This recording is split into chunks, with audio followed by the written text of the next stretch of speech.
देखिए, हमेशा जब प्रधानमंत्री बोलते हैं, हमारे जो नॉन बायोलॉजिकल प्रधानमंत्री हैं बोलते हैं, वो सबूत देते हैं कि वो गलती से भी सच नहीं बोल सकते और अपनी कमियों को छुपाने के लिए वो नेहरू को बदनाम करते रहते हैं, नेहरू को याद करते हैं।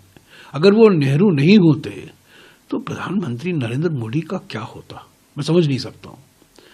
कल उन्होंने झूठ आफ्टर झूठ, झूठ पर झूठ बोले। इतिहास को एक नया रूप देने में वो तो बहुत माहिर हैं। पहला संशोधन जो किया गया 1951 में, उसके बारे में उन्होंने बहुत जिक्र किया। 1951 में पहला संशोधन क्यों किया गया? 3 कारण थे। एक, सांप्रदायिक प्रचार चल रहा था भयंकर तरीके से पार्टीशन के बाद।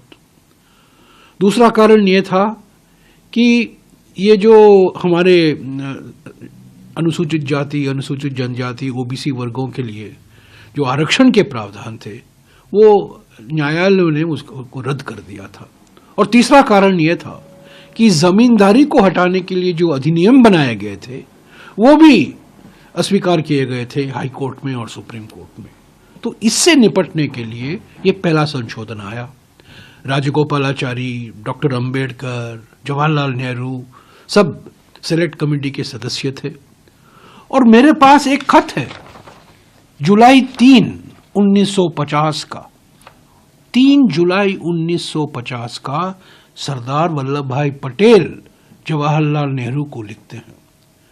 उनका देहांत दिसंबर 1950 में हुआ। आज उनकी जयंती मना रहे हैं, पर 3 जुलाई 1950 सरदार पटेल जवाहरलाल नेहरू जी को लिखते हैं कि हम कैसे निपटे श्यामा प्रसाद मुखर्जी जैसे लोगों के भाषण से।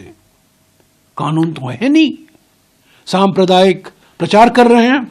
और ये कहते हैं प्रधानमंत्री को, my own feeling is that we have to consider constitutional amendments.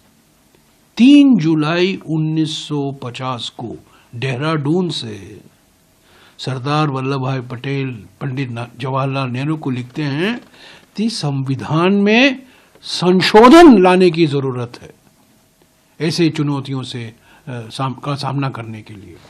तो ये क्या इतिहास गिना रहे हैं।